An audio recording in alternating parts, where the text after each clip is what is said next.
बंदी छोड़ सतगुरु रामपाल जी परमेश्वर जी की जय हो।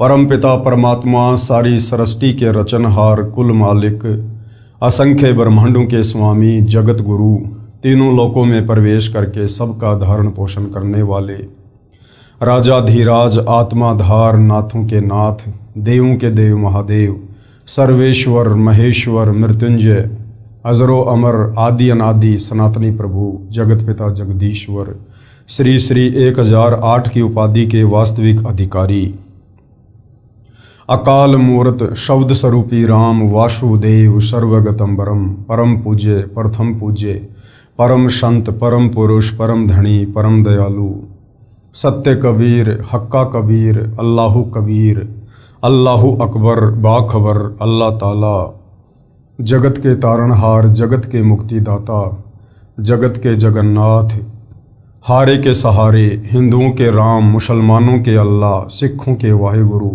ईसाइयों के मसीह दया के सागर दयानिधि करुणा के सागर करुणानिधि स्वयंभू परिभू संकट मोचन कष्टहरण मंगल करण दुख भंजन अविगत कबीर निर्विकार निर्विषम परमात्मा अलय अलेख सतगुरु आदि अनादि सतगुरु असली मर्यादा पुरुषोत्तम असली राम असली कृष्ण असली घनश्याम असली मुरारी राजाओं के राजा महाराजाओं के महाराजा शहंशाहों के शहंशाह सम्राटों के सम्राट भगवानों के भगवान अल्लाहों के अल्लाह प्रभुओं के प्रभु मसीहाओं के मसीह सच्चे वाहिगुरु बाबाओं के बाबा पीरों के पीर सेठों के सेठ जगत सेठ सावलसा सेठ सर्वगुण संपन्न अनंत कोटि कलाओं के स्वामी अनंत कोटि ब्रह्मांडों के नायक योगियों में महायोगी ध्यानियों में महाध्यानी सिद्धों में परम सिद्ध ज्ञानियों में तत्व ज्ञानी ब्रह्म ज्ञानी महाज्ञानी परम ज्ञानी सर्वश्रेष्ठ ज्ञानी विज्ञानी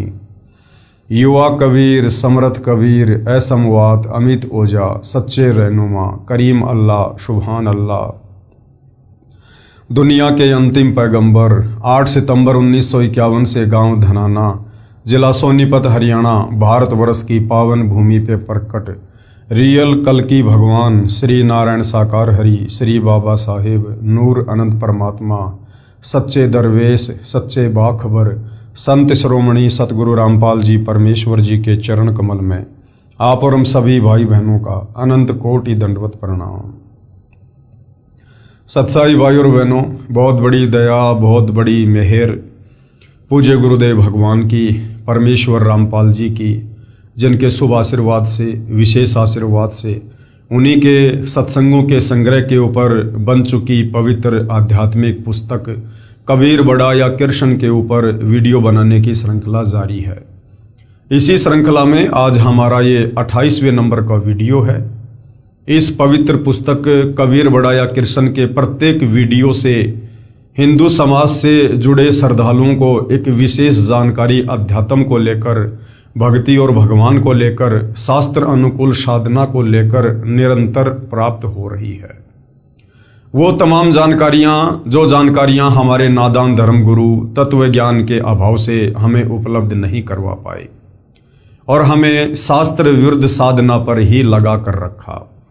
जिस शास्त्र विरुद्ध साधना को करने के चलते पीढ़ियों से सदियों से हमारे पूर्वज प्रेत योनियों में जा रहे हैं और यदि वर्तमान में परम पूज्य सतगुरु रामपाल जी हमें ना मिलते, वे हमें अपनी शरण में ना लेते, तो हम भी वही परंपरागत शास्त्र विरुद्ध साधना करते हुए लक 84 योनियों में जाते और प्रेत योनि में जाते और असहनीय कष्ट भोगते।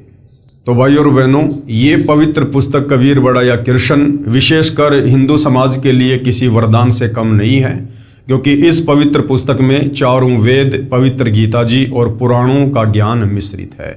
यानी इन तमाम सदग्रंथों का जिन्हें हिंदू अपना कहते हैं, इनका निष्कर्ष निकाल कर डाला गया है और आप बड़ी आसानी से समझ सकते हैं कि वास्तव में भक्ति क्या है, मोक्ष प्राप्ति का सर्वोत्तम तरीका क्या है, शास्त्र अनुकूल तरीका क्या है। इसके अलावा आपको इस पृथ्वी पर कहीं पर भी शास्त्र अनुकूल भक्ति साधना की जानकारी नहीं मिल सकती। तो भाइयों और बहनों, आज हमारा जो 28वें नंबर का पार्ट है और इस पवित्र पुस्तक का जो टॉपिक चल रहा है वो है जनता की अदालत, यानी मामला अध्यात्म को लेकर कि सबसे बड़ा भगवान कौन है, who is supreme God, Kabir बड़ा या कृष्ण।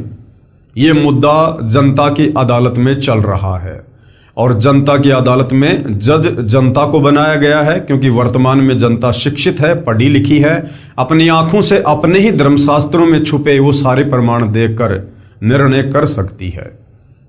तो हिंदू धर्म के जितने भी धर्म गुरु हैं, आचार्य शंकराचार्य, ये सब श्री कृष्ण उर्फ विष्णु जी को पूर्ण परमात्मा बताते हुए जनता की अदालत में उनके वकील बनकर उनका पक्ष लेकर पैरवी कर रहे हैं।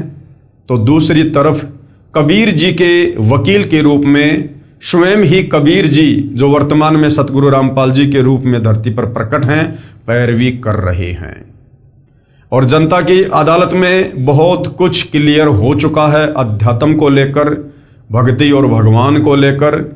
और जितने भी दावे हमारे हिंदू धर्म गुरुओं ने श्री कृष्ण उर्फ विष्णु को पूर्ण परमात्मा लेकर किए थे, वो सारे के सारे दावे सतगुरु रामपाल जी ने उन्हीं हिंदू धर्म ग्रंथों को दिखाकर जनता के सामने उन श्री कृष्ण जी के वकीलों के दावों का खंडन कर दिया है, उनको फैल कर दिया है। और जनता अब धीरे धीरे ये मानने को मजबूर हो रही है कि वास्तव में श्री कृष्ण उर्फ विष्णु अर्थात ये ब्रह्मा विष्णु महेश ये पूर्ण परमात्मा नहीं है और इनकी भक्ति करने से हमारी मुक्ति नहीं है और कबीर ही सुप्रीम गॉड है। और इस बात को अच्छे से समझने के लिए जनता खुद सतगुरु रामपाल जी से अध्यात्म को लेकर तरह तरह के सवाल कर रही है और सतगुरु रामपाल जी प्रत्येक सवाल का शास्त्र प्रमाणित जवाब दे रहे हैं। और जनता को अच्छे से समझाने के लिए सतगुरु रामपाल जी ने आदरणीय धर्मदास जी की कथा का सहारा लिया है कि किस प्रकार से आदरणीय धर्मदास जी को, जो बांधवगढ़ के रहने वाले थे, श्री विष्णु जी के कट्टर पुजारी थे और वो मथुरा में गए हुए थे 68 तीर्थों की यात्रा के दौरान, और वहां उन्हें खुद कबीर परमात्मा एक जिंदा बाबा के रूप में मिले और आदरणीय धर्मदास जी को अध्यात्म समझाने लगे और उनकी प्रत्येक शंका का समाधान करने लगे। तो आदरणीय धर्मदास जी की अमर कथा को लेकर अब जनता की अदालत में सतगुरु रामपाल जी जनता को समझा रहे हैं। और आदरणीय धर्मदास जी की कथा में अभी तक धर्मदास जी ने 42 सवाल किए हैं। आज हम उनके 43वें सवाल को लेंगे कि उन्होंने परमेश्वर के विषय में जानने को लेकर जिंदा बाबा रूप में कबीर परमात्मा से और क्या क्या सवाल किए। आगे धर्मदास जी सवाल कर रहे हैं। सवाल नंबर 43 धर्मदास जी का, हे जिंदा, क्योंकि कबीर परमात्मा जिंदा बाबा के रूप में थे, आप जी ने तीनों देवताओं रजगुण ब्रह्मा, सतगुण विष्णु तथा तमगुण शिव जी की भक्ति करने वालों की दशा तो श्रीमद् भगवत गीता अध्याय 7 श्लोक 12 से 15 में और 20 से 23 तक तथा अध्याय 9 श्लोक 23 और 25 में प्रत्यक्ष प्रमाणित कर दिया है। क्या प्रमाणित कर दिया है? कि तीनों गुण कौन है? रजगुण ब्रह्मा जी, सतगुण विष्णु जी तथा तमगुण शिव जी, जिन ब्रह्मा विष्णु महेश को पूरा का पूरा हिंदू समाज परमात्मा मानकर पूजता है, कि उनकी भक्ति करने वाले यानी ब्रह्मा विष्णु महेश की भक्ति करने वाले राक्षस स्वभाव को धारण किए हुए मनुष्यों में नीच दूषित कर्म करने वाले मूर्ख मुझ यानी गीता ज्ञानदाता काल ब्रह्म को भी नहीं भजते। खुद गीता ज्ञानदाता, गीता जी का ज्ञान देने वाला ये काल ब्रह्म श्री कृष्ण जी के शरीर में प्रेत की भांति प्रवेश करके कह रहा है कि ब्रह्मा विष्णु महेश की पूजा करने वाले मुझ काल ब्रह्म की भक्ति भी नहीं करते। और ब्रह्मा विष्णु महेश की पूजा करने वालों को ब्रह्मा विष्णु महेश के ही पिता काल निरंजन ने, ब्रह्म ने 4 गालियां दी हैं, क्योंकि ब्रह्मा विष्णु महेश को इष्ट मानकर पूजा करने का विधान हमारे वेदों में नहीं है, गीता जी में नहीं है। क्योंकि गीता अध्याय 7 श्लोक नंबर 12 से 15 और गीता अध्याय 7 श्लोक 20 से 23, अध्याय 9 श्लोक 23 और 24 में यह प्रत्यक्ष प्रमाण है कि जो व्यक्ति ब्रह्मा विष्णु महेश की और अन्य देवी देवताओं की पूजा करते हैं वो अल्प बुद्धि वाले हैं, उनको आध्यात्मिक ज्ञान नहीं है और उनको इनके पिता काल ब्रह्म ने 4 गालियां दी हैं। राक्षस स्वभाव को धारण किए हुए मनुष्यों में नीच दूषित कर्म करने वाले मूर्ख। तो धर्मदास जी ने जब ये सारी बातें सुनी तो उनके पैरों तले की जमीन निकल गई। और धर्मदास जी कह रहे हैं कि अन्य देवताओं की भक्ति पूजा करने वालों का सुख समय यानी स्वर्ग समय क्षणिक होता है। यानी ब्रह्मा विष्णु महेश के अलावा जो अन्य देवी देवताओं की पूजा करते हैं, वैसे तो गीता अध्याय 7 श्लोक नंबर 12 से 15 और 20 से 23 में ये क्लियर हो गया कि ये ब्रह्मा विष्णु महेश भी अन्य देवी देवताओं की श्रेणी में आते हैं, अन्य देवी देवताओं की श्रेणी में। और इनकी जो भक्ति करता है उनका स्वर्ग समय बहुत कम होता है और नरक और 184 योनियों का समय बहुत ज्यादा होता है। स्वर्ग की प्राप्ति करके शीघ्र ही वो कहां जाते हैं? पृथ्वी पर जन्म धारण करते हैं, यानी 184 योनि में गधे कुत्ते सूअर बनते हैं। हे महात्मा जी, धर्मदास जी कह रहे हैं परमात्मा को, हे महात्मा जी कृपया कोई संसार में हुए बर्ताव से ऐसा प्रकरण सुनाइए जिससे आप जी की बताई बातों की सत्यता का प्रमाण मिले। तीनों देवताओं के पुजारी ऐसा बर्ताव करते हैं। धर्मदास जी कह रहे हैं कि हे महात्मा जी, आपने गीता जी से तो क्लियर कर दिया, अध्याय 7 श्लोक नंबर 12 से 15 और 20 से 23 से, अध्याय 9 श्लोक नंबर 23 और 24 से, कि ब्रह्मा विष्णु महेश की पूजा नहीं करनी चाहिए, ये इष्ट मानकर पूजा करने योग्य नहीं है। इनका पिता काल ब्रह्म इनकी भक्ति करने वालों को 4 गालियां दे रहा है और कह रहा कि ये तो राक्षस स्वभाव को धारण किए हुए मनुष्यों में नीच हैं जो ब्रह्मा विष्णु महेश की भक्ति करते हैं। तो धर्मदास जी कहते हैं कि भगवान आपने शास्त्र से तो मुझे दिखा दिया, लेकिन धरती पर ऐसी कोई घटना घटित हुई हो जिससे यह साबित हो कि वास्तव में ब्रह्मा विष्णु महेश की साधना करने वाले राक्षस स्वभाव को धारण किए हुए मनुष्यों में नीच दूषित कर्म करने वाले मूर्ख व्यक्तियों की श्रेणी में है। भगवान ऐसा मुझे कोई उदाहरण दीजिए जो धरती पर घटित हुआ हो। तो उत्तर दे रहे हैं परमात्मा, उत्तर जिंदा जगदीश का, जगदीश यानी सारे जगत का ईश, सारी सृष्टि का इष्ट कबीर भगवान जो जिंदा बाबा के रूप में थे, वो क्या जवाब दे रहे हैं। पहले पढ़िए गीता अध्याय 7 श्लोक 12 से 15 तथा 20 से 23 का यथार्थ अनुवाद। अध्याय 7 श्लोक नंबर 12 क्या कह रहा है? यह अध्याय 7 श्लोक नंबर 12 है। हम सीधे इसके अनुवाद पे चलेंगे।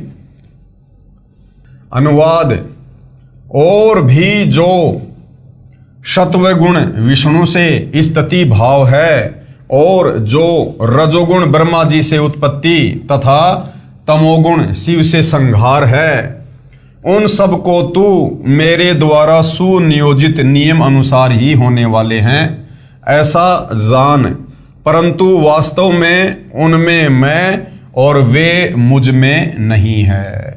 यानी गीता ज्ञानदाता काल ब्रह्म कह रहा है कि वास्तव में जो रजोगुण है, सतोगुण है, तमोगुण है, यानी तीनों देवता ब्रह्मा विष्णु महेश को इनके पिता काल ब्रह्म ने एक एक गुण से युक्त कर रखा है।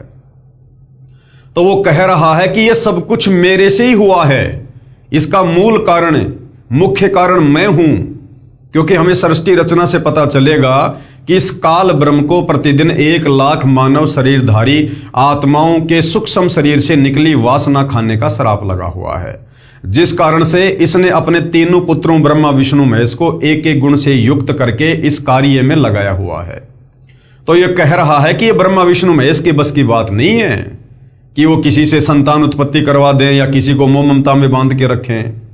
यह सब कुछ मेरे कारण है, ये एक एक गुण उनको मैंने ही दिए हैं, इसका मूल कारण मैं हूं, परंतु वास्तव में वे मुझ में और मैं उनमें नहीं हूं। अर्थात इस काल ने उन तीनों को एक एक गुण से युक्त करके अपने से अलग कर दिया। ये खुद 21वें ब्रह्मांड में रहता है और इन तीनों की ड्यूटी एक ब्रह्मांड में एक एक जो है गुण से युक्त करके हम जीवों को फंसाने के लिए लगा रखी है।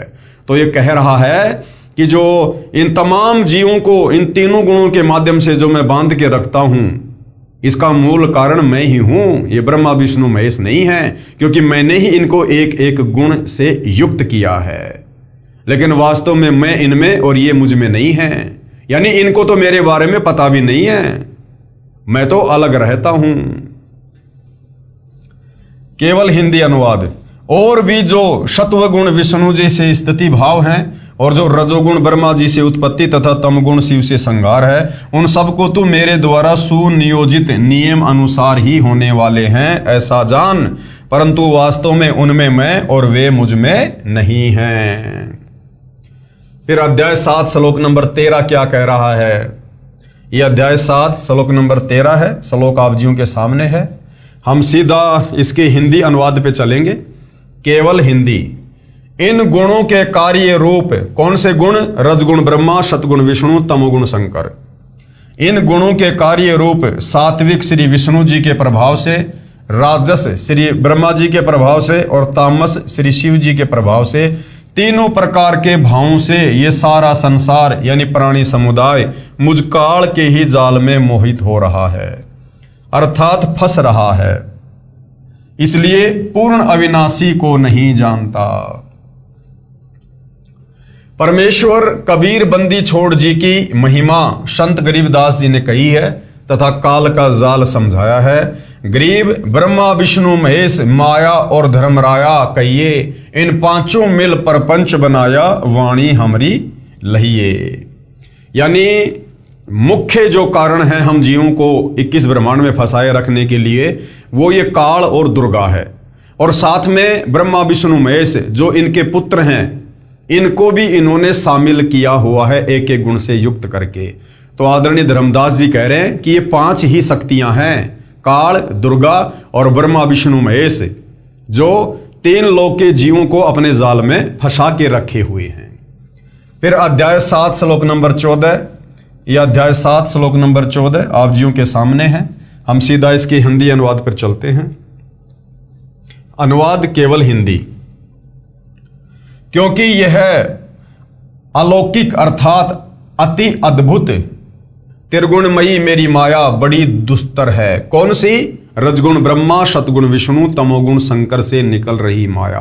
काल कह रहा है कि ये बड़ी अद्भुत है, दुस्तर है, परंतु जो पुरुष यानी जो भगत मुझको ही निरंतर भजते हैं, वे इस माया का उल्लंघन कर जाते हैं, अर्थात तीनों गुणों रजगुण ब्रह्मा जी, सतगुण विष्णु जी तथा तमगुण शिव से ऊपर उठ जाते हैं, लेकिन रहेंगे काल के जाल में ही। ये कह रहा है कि यदि कोई डायरेक्ट ब्रह्मा विष्णु महेश को ना पूज के अगर मुझ काल ब्रह्म की साधना करता है तो वो इस माया से ऊपर उठ जाते हैं, परंतु जन्म और मरण समाप्त नहीं हो सकता, वो रहेगा मेरे जाल में ही। फिर अध्याय 7 श्लोक नंबर 15, यह अध्याय 7 श्लोक नंबर 15 आप जियों के सामने है, और इसमें ब्रह्मा विष्णु महेश की पूजा करने वालों को 4 गालियां दी गई है इनके पिता काल ब्रह्म के द्वारा। हम सीधा हिंदी अनुवाद पे चलते हैं, केवल हिंदी। माया के द्वारा, माया क्या है? रजगुण ब्रह्मा, सतगुण विष्णु, तमगुण शंकर। माया के द्वारा अर्थात रजगुण ब्रह्मा, सतगुण विष्णु तथा शिव जी रूपी त्रिगुणी माई माया की साधना से होने वाला क्षणिक लाभ पर ही आश्रित हैं, जिनका ज्ञान हरा जा चुका है, जो मेरी अर्थात ब्रह्म साधना भी नहीं करते, इन्हीं तीनों देवताओं तक सीमित रहते हैं। ऐसे आसुर यानी राक्षस स्वभाव को धारण किए हुए मनुष्यों में नीच दूषित कर्म करने वाले मूर्ख मुझको भी नहीं भजते, अर्थात वे तीनों गुणों रजगुण ब्रह्मा, सतगुण विष्णु, तमगुण शिव की साधना ही करते रहते हैं। भावार्थ। गीता अध्याय 7 श्लोक नंबर 12 से 15 का भावार्थ है कि जो भगत, कौन कह रहा है? ये काल कह रहा है कि जो साधक, जो भगत स्वभाववश तीनों गुणों रजगुण ब्रह्मा जी, सतगुण विष्णु जी, तमगुण शिव जी तक की साधना से मिलने वाले लाभ पर ही आश्रित रहकर इन्हीं तीनों प्रभुओं की भक्ति से जिनका ज्ञान हरा जा चुका है, वे राक्षस स्वभाव को धारण किए हुए मनुष्यों में नीच शास्त्र विधि विरुद्ध भक्ति रूपी दुष्कर्म करने वाले मूर्ख मुझ ब्रह्म यानी काल को भी नहीं भजते, यानी मेरा भी वो ध्यान नहीं करते, मेरी भी शास्त्र अनुकूल साधना नहीं करते। अध्याय 7 श्लोक 20 से 23 का भी इन्हीं से लगातार संबंध है। अब अध्याय 7 श्लोक नंबर 20 में क्या कहा गया है? यह अध्याय 7 श्लोक नंबर 20 आप जियों के सामने है। हम सीधा इसके हिंदी अनुवाद पे चलते हैं। उन भोगों की कामना द्वारा जिनका ज्ञान हरा जा चुका है, वे लोग अपने स्वभाव से प्रेरित होकर उस अज्ञान रूप अंधकार वाले नियम के आश्रय से अन्य देवताओं को भजते हैं अर्थात पूजते हैं। अध्याय 7 श्लोक नंबर 21 श्लोक आप जियों के सामने है। हम सीधा इसके हिंदी अनुवाद पे चलेंगे। अनुवाद केवल हिंदी। जो भगत जिस देवता के स्वरूप को श्रद्धा से पूजना चाहता है, उस भगत की श्रद्धा को मैं उसी देवता के प्रति स्थिर करता हूं। अध्याय 7 श्लोक नंबर 22, ये अध्याय 7 श्लोक नंबर 22 है, केवल हिंदी अनुवाद। वह भगत उस श्रद्धा से युक्त होकर उस देवता का पूजन करता है, क्योंकि उस देवता से मेरे द्वारा ही विधान किए हुए उन इच्छित भोगों को प्राप्त करता है। और फिर अध्याय 7 श्लोक नंबर 23, ये अध्याय 7 श्लोक नंबर 23 है, यहां से हिंदी अनुवाद है। परंतु उन अल्प बुद्धि वालों का, कौन अल्प बुद्धि वालों का? जो इन ब्रह्मा विष्णु महेश और इनसे नीचे अन्य देवी देवताओं की भक्ति पर ही आश्रित हैं। परंतु उन अल्प बुद्धि वालों का वह फल नाशवान होता है। देवताओं को पूजने वाले देवताओं को प्राप्त होते हैं, और मतावलंबी अर्थात मेरे द्वारा बताए भक्ति मार्ग से भी मुझको प्राप्त होते हैं। अब भावार्थ किया है गुरुदेव ने।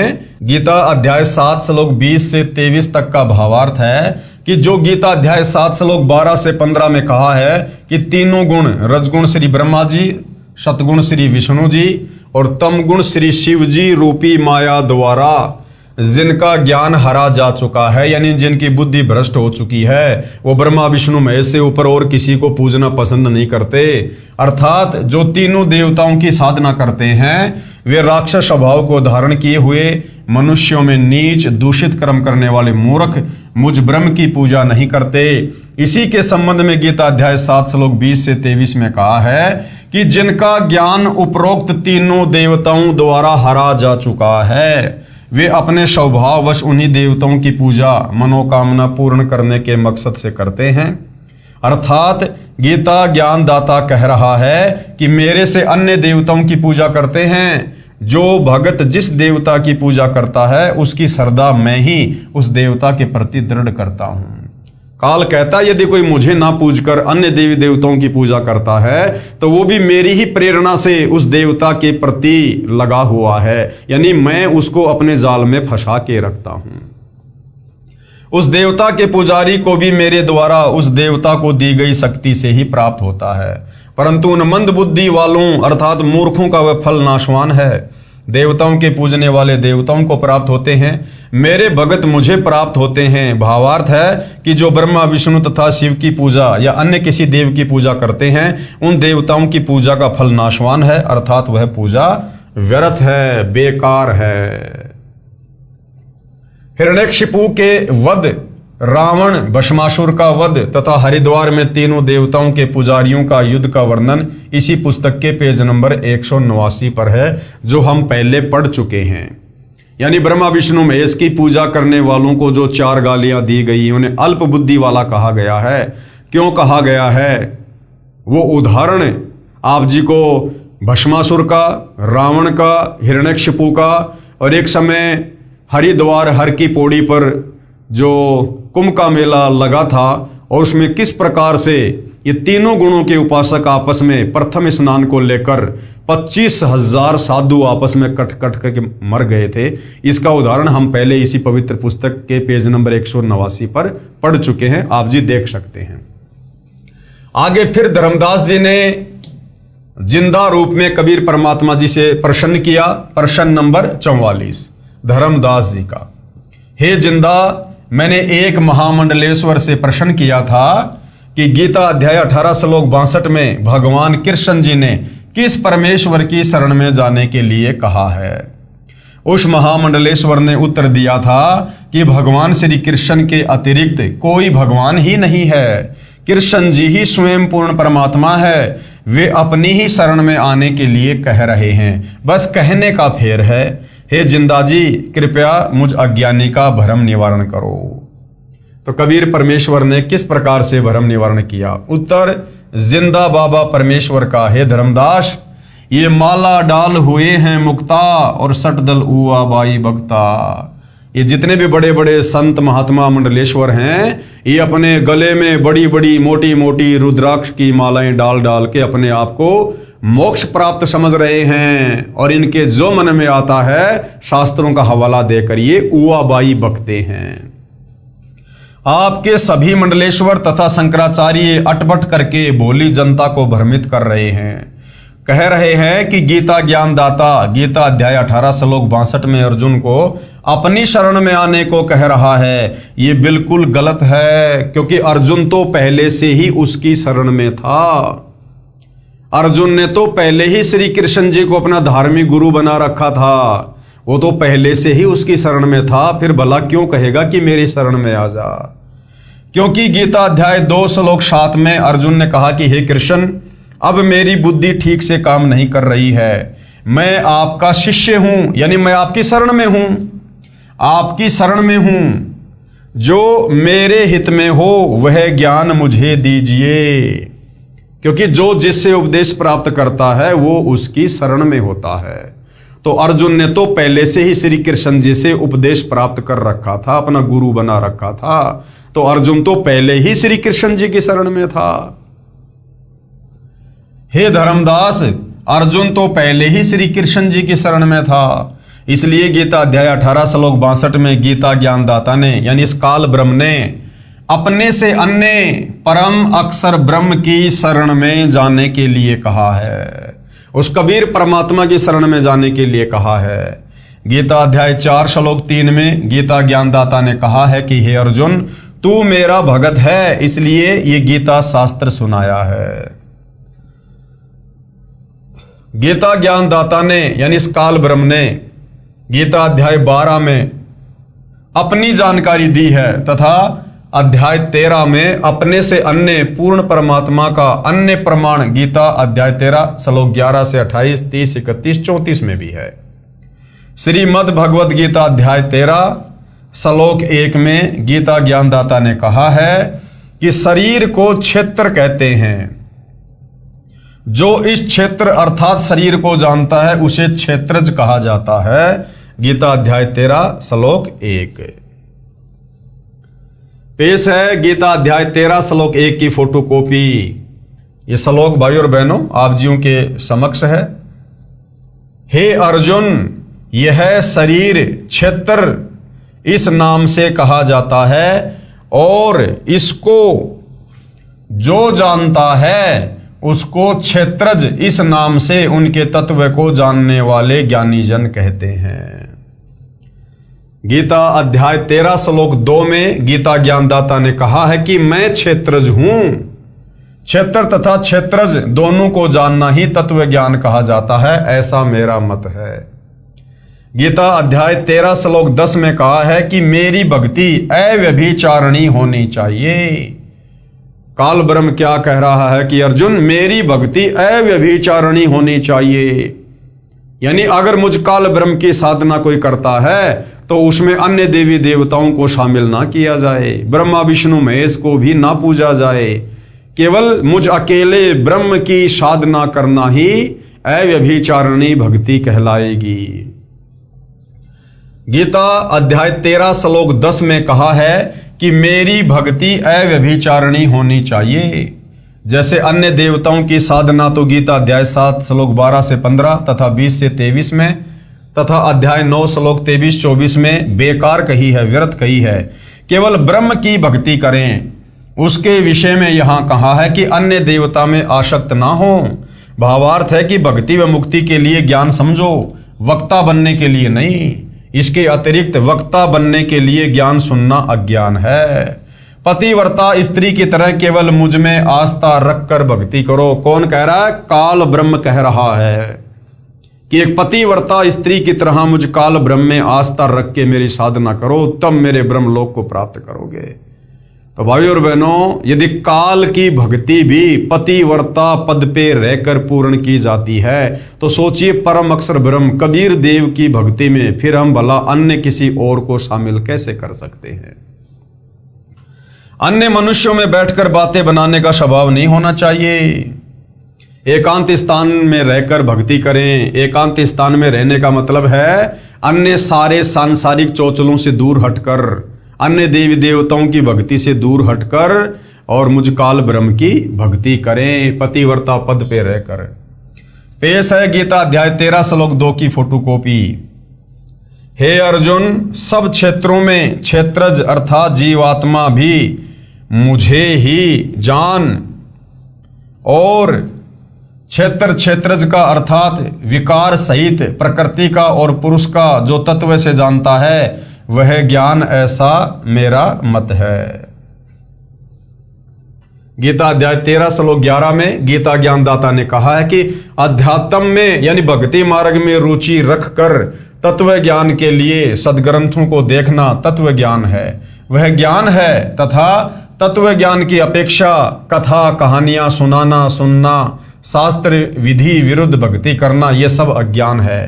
तत्व ज्ञान के लिए परमात्मा को जानना ही ज्ञान है। गीता अध्याय 13 श्लोक 11 की फोटोकॉपी देखिएगा।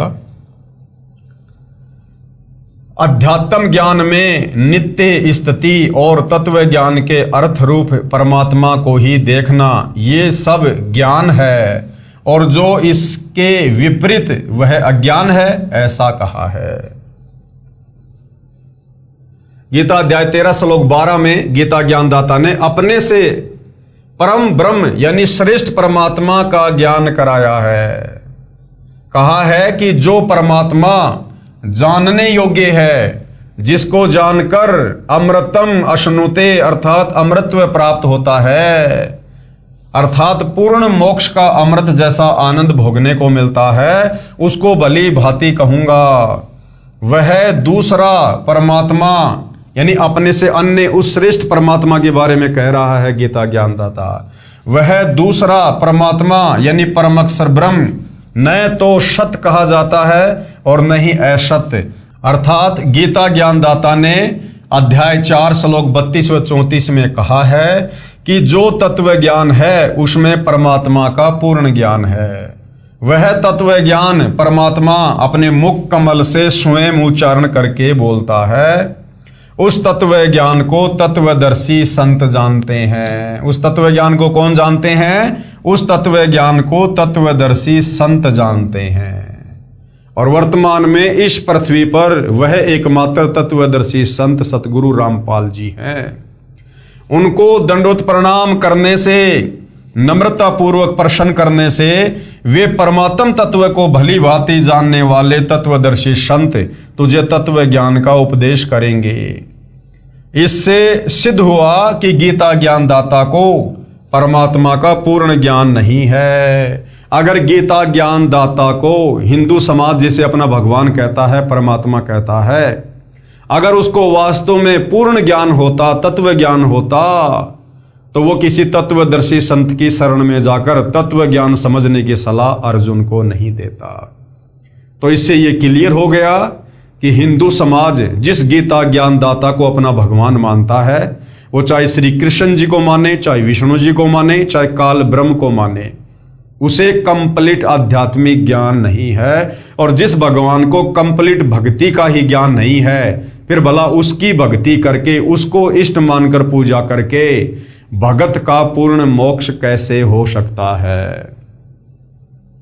इसलिए कह रहा है कि वह दूसरा परमात्मा, काल ब्रह्म कह रहा है गीता ज्ञानदाता कि मेरे से अन्य जो दूसरा परमात्मा है, जो श्रेष्ठ भगवान है, परम अक्षर ब्रह्म, जो गीता ज्ञानदाता यानी काल से अलग है, वह न सत है और न ही असत है। यहां पर ब्रह्म का अर्थ सात संग ब्रह्मांड वाले परब्रह्म अर्थात गीता अध्याय 15 श्लोक 16 वाले अक्षर पुरुष से नहीं है, क्योंकि काल लोक जो 21 ब्रह्मांडों का क्षेत्र है में अक्षर पुरुष जिसे परब्रह्म कहा है, उसकी विशेष भूमिका नहीं है। यहाँ काल लोक में काल तथा दयाल की भूमिका है। काल कौन? ये ब्रह्मा विष्णु महेश का पिता, और दयाल कौन? कबीर परमात्मा। इसलिए यहां पर माने दूसरा और ब्रह्म माने परमात्मा, ब्रह्म से अन्य परमात्मा, पूर्ण ब्रह्म का वर्णन है। ये देखिएगा गीता अध्याय 13 श्लोक 12 की फोटोकॉपी है।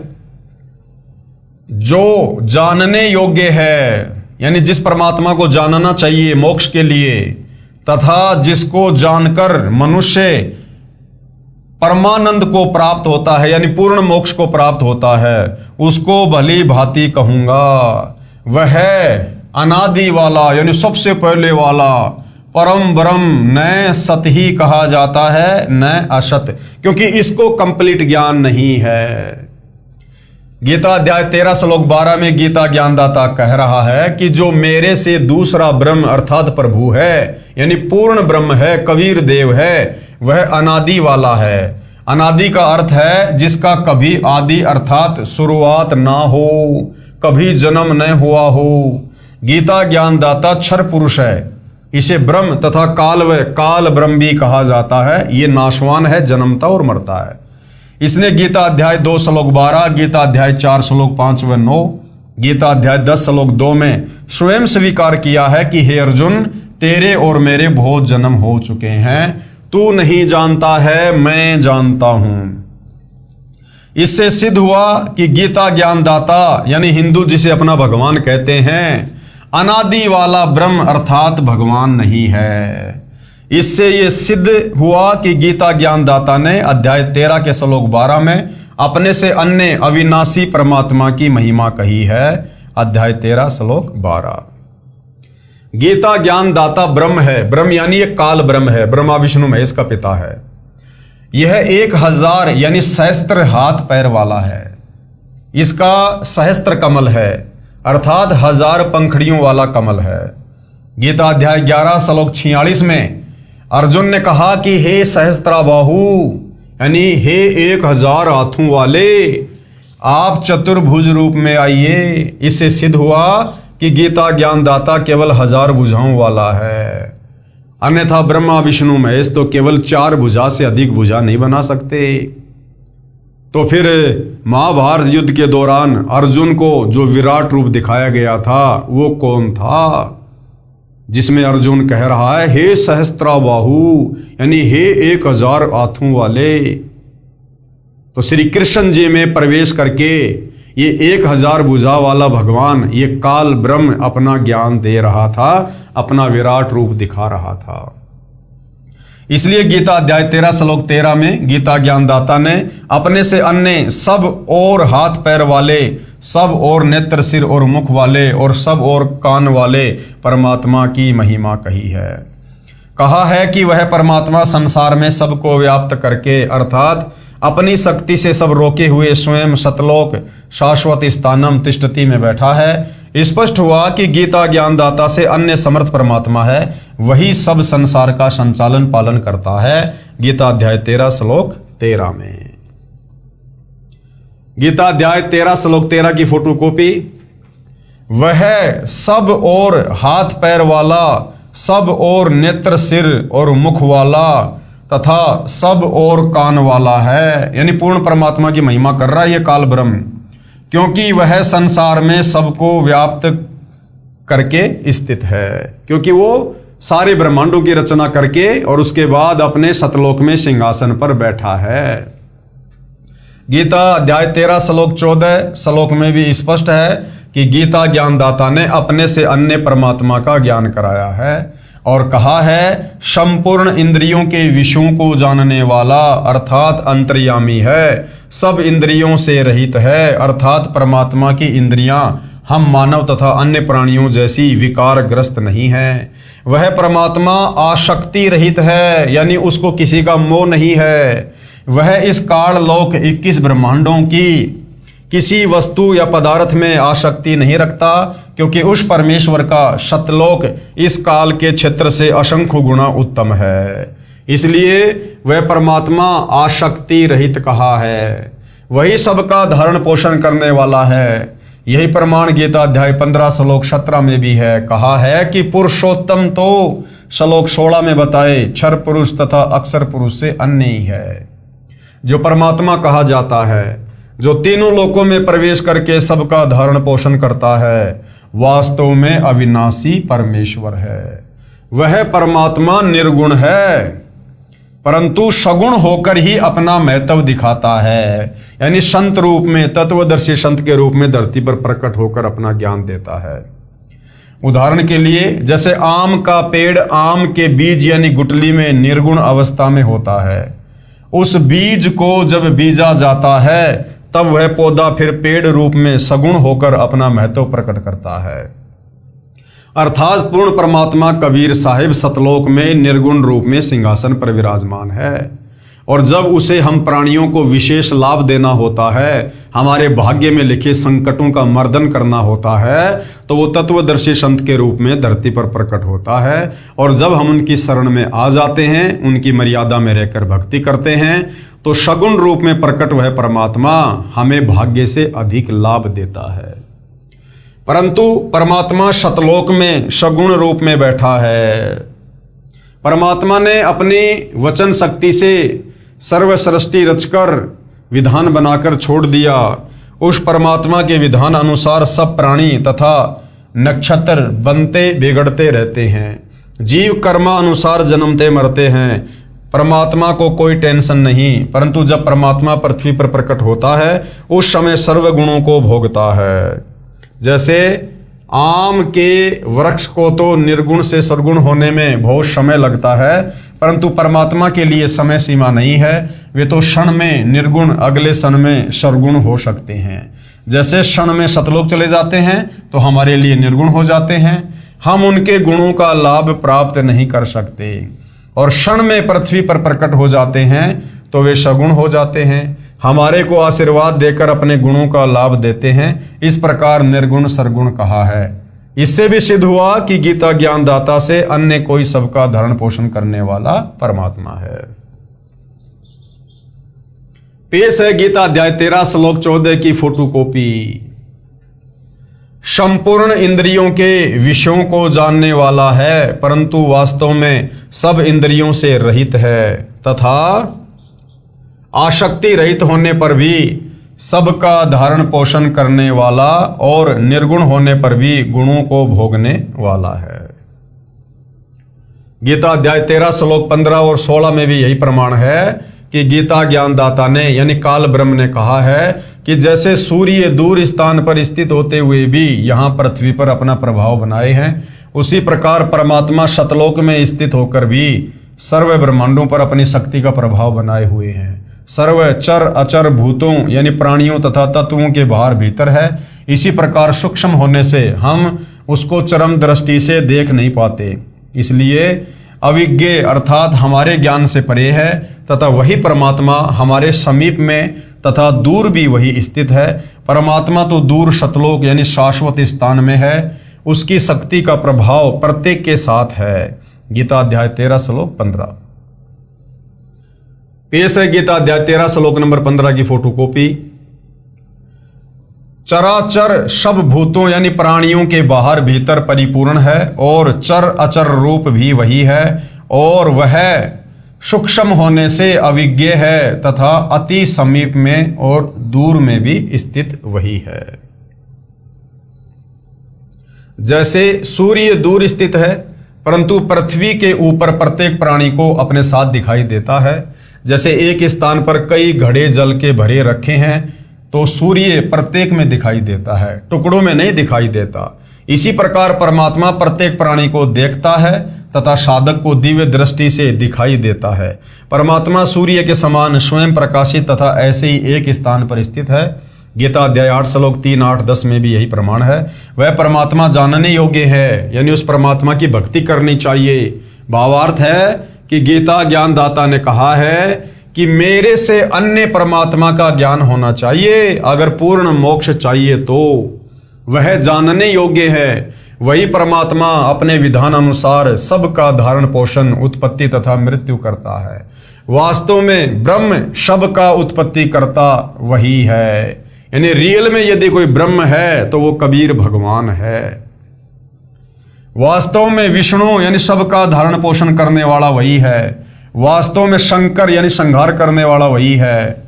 अन्य ब्रह्मा विष्णु तथा शंकर तो केवल एक ब्रह्मांड के कर्ता धर्ता हैं, परंतु वह परमात्मा तो सर्व ब्रह्मांडों का ब्रह्मा विष्णु तथा शंकर रूप में अकेला ही है। जैसे भारतवर्ष में केंद्र का भी गृह मंत्री होता है तथा राज्यों में भी गृह मंत्री होते हैं। देश के प्रधानमंत्री जी अपने पास अन्य विभाग भी रख लेते हैं। उस समय प्रधानमंत्री जी गृह मंत्री आदि आदि भी होते हैं और प्रधानमंत्री भी होते हैं। इससे सिद्ध हुआ कि गीता ज्ञानदाता ने अपने से अन्य समर्थ परमात्मा की महिमा बताई है। गीता ज्ञानदाता से अन्य कोई पूर्ण परमात्मा है। गीता अध्याय 13 श्लोक नंबर 16 देखिएगा। विभाग रहित एक रूप से आकाश के सदृश से परिपूर्ण होने पर भी चराचर संपूर्ण भूतों में विभक्त सा स्थित प्रतीत होता है, तथा वह जानने योग्य परमात्मा विष्णु रूप से भूतों को धारण पोषण करने वाला और रुद्र रूप से संहार करने वाला तथा ब्रह्मा रूप से सबको उत्पन्न करने वाला है। गीता अध्याय 13 श्लोक 17 में गीता ज्ञानदाता ने अपने सैन्य परमात्मा की महिमा कही है, जो इस प्रकार है। वह दूसरा परमात्मा यानी परम ब्रह्म यानी काल ब्रह्म से दूसरा परम अक्षर ब्रह्म सब ज्योतियों की भी ज्योति है, अर्थात सर्व प्रकाश स्रोत है। उसी अन्य समर्थ परमात्मा की शक्ति से सब प्रकाशमान है और उस परमात्मा का प्रकाश सबसे अधिक है। वह परमात्मा माया से अति परे कहा जाता है। वास्तव में निरंजन वही है। निरंजन यानी माया रहित परमात्मा। जो गीता ज्ञान दाता है ये माया सहित यानी ज्योति निरंजन कहा जाता है। वह परमात्मा ज्ञान का भंडार है, वह जानने योग्य है, वह ज्ञानगम्य अर्थात तत्व ज्ञान द्वारा प्राप्त होने योग्य है। पेश है गीता अध्याय 13 श्लोक 17 की फोटोकॉपी देखिएगा। वह परब्रह्म यानी सारी सृष्टि का मालिक परम अक्षर ब्रह्म कबीर परमात्मा ज्योतियों का भी ज्योति एवं माया से अत्यंत परे कहा जाता है। वह परमात्मा बोध स्वरूप जानने योग्य एवं तत्व ज्ञान से प्राप्त होने योग्य है और सबके हृदय में विशेष रूप से स्थित है। गीता अध्याय 13 श्लोक 17 में मूल पाठ में ज्ञानम ज्ञेयम ज्ञान गम्य लिखा है, जिसका भावार्थ है कि जो ज्ञान परमात्मा स्वयं पृथ्वी पर प्रकट होकर तत्व ज्ञान अपने मुख कमल से बोलता है, इसलिए वह ज्ञान रूप है अर्थात ज्ञान का भंडार है। वह परमात्मा उसी तत्व ज्ञान से जानने योग्य तथा उसी तत्व ज्ञान से प्राप्त करने योग्य है। वह परमात्मा सर्व प्राणियों के हृदय में स्थित है। जैसे सूर्य दूर स्थान पर होते हुए भी प्रत्येक घड़े के जल में दिखाई देता है, वास्तव में वह उन घड़ों में नहीं है परंतु घड़ों के ऊपर अपना प्रभाव रखता है, उष्णता देता है। सूक्ष्म वेद में कहा है कि ब्रह्मा विष्णु शिव राई झुमकरा, नहीं सब बाजी के खंभ सुनो राई झुमकरा, वह सर्व ठाम सब ठोर रे झुमकरा, सकल लोक भरपूर सुनो रे झुमकरा। यही प्रमाण गीता अध्याय 18 श्लोक 61 में भी है। कहा है कि हे अर्जुन, शरीर रूप यंत्र में आरूढ़ हुए संपूर्ण प्राणियों को अंतर्यामी परमेश्वर अपनी माया अर्थात अपनी शक्ति से उनके कर्मानुसार भ्रमण कराता है, अर्थात संस्कारों के अनुसार अच्छी बुरी योनियों में घुमाता है। वही सर्वशक्तिमान परमात्मा सर्व प्राणियों के हृदय में स्थित है अर्थात विराजमान है। इसी प्रकार परमेश्वर की महिमा गीता अध्याय 13 श्लोक 17 में कही है। इससे सिद्ध हुआ कि गीता ज्ञानदाता ने अपने से अन्य पूर्ण परमात्मा की महिमा कही है।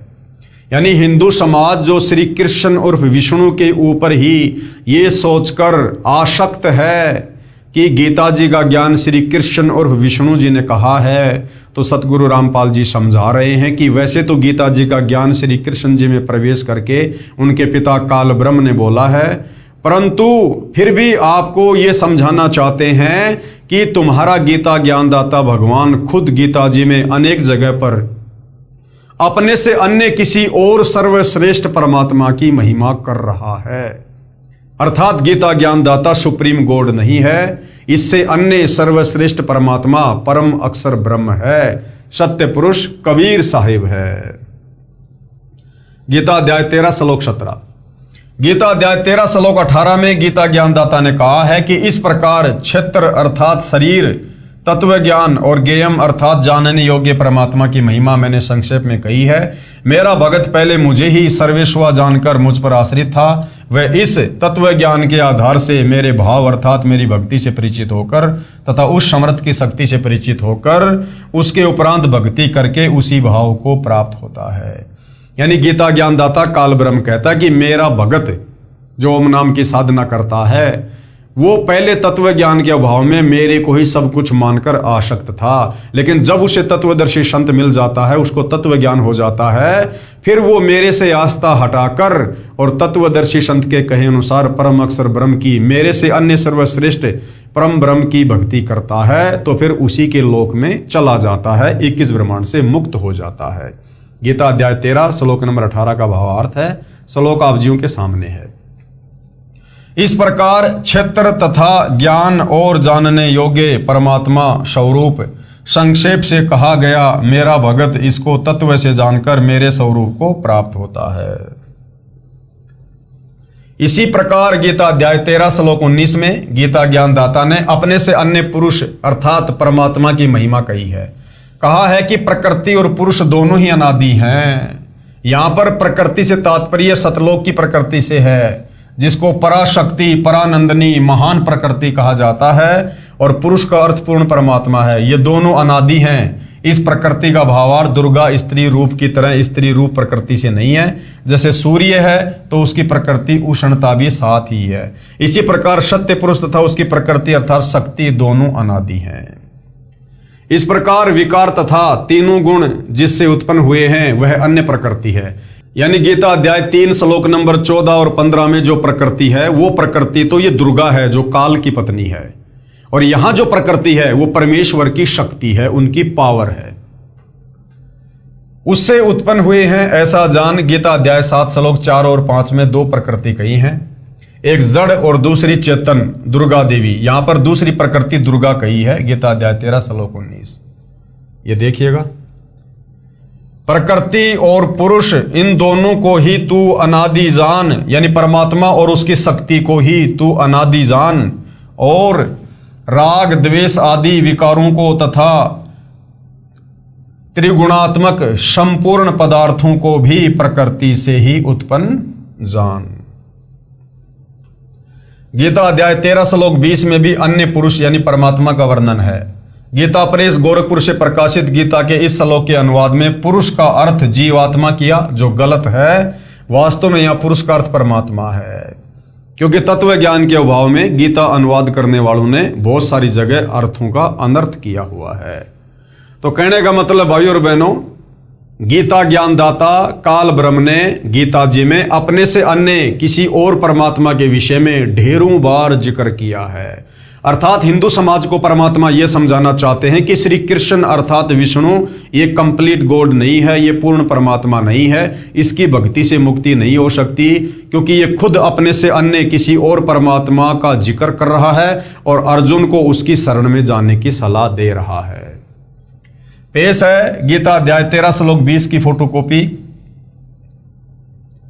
कार्य और कारण को उत्पन्न करने में हेतु प्रकृति कही जाती है, और जीव आत्मा दुखों के भोगापन में अर्थात भोग में हेतु कहा जाता है।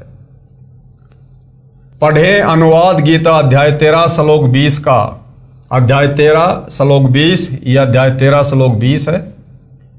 अनुवाद, कार्य और कारण को उत्पन्न करने में हेतु प्रकृति कही जाती है, और सत्य पुरुष दुख सुखों के जीव आत्मा को भोगने के कारण भोगने में हेतु कहा जाता है। गीता अध्याय 18 श्लोक 61 में कहा है कि परमेश्वर सब प्राणियों को यंत्र की तरह कर्मानुसार भ्रमण कराता हुआ सर्व प्राणियों के हृदय में स्थित है।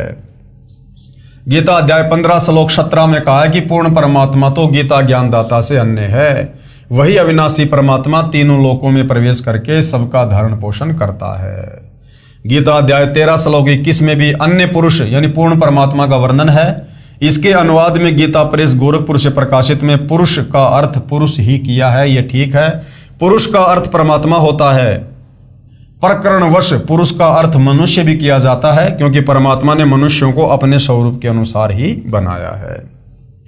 इसलिए कहा जाता है कि नर नारायण रूप है तू ना समझ देही, कि ये जो मनुष्य शरीर हमें प्राप्त है स्त्री या पुरुष का, इसको केवल एक शरीर मत समझ, ये उस नारायण ने यानी सारी सृष्टि के संचालक कबीर परमेश्वर ने हमें अपने जैसा शरीर प्रदान किया है मोक्ष प्राप्ति के लिए, इसलिए इसको केवल एक शरीर मत समझो। पेश है गीता अध्याय 13 श्लोक 21 की फोटोकॉपी। प्रकृति में स्थित ही पुरुष प्रकृति से उत्पन्न त्रिगुणात्मक पदार्थों को भोगता है और इन गुणों का संग ही इस जीवात्मा के अच्छी बुरी योनियों में जन्म लेने का कारण है। आगे भाई और बहनों, 84 लाख प्रकार के जीवों से मानव देह उत्तम है। 84 लाख प्रकार की योनियों से ये मनुष्य देह उत्तम है, सर्वश्रेष्ठ है। अर्थात ये जो मनुष्य जन्म, ये जो मनुष्य शरीर स्त्री या पुरुष का हमें वर्तमान में प्राप्त है, ये 84 लाख योनियों से अलग है।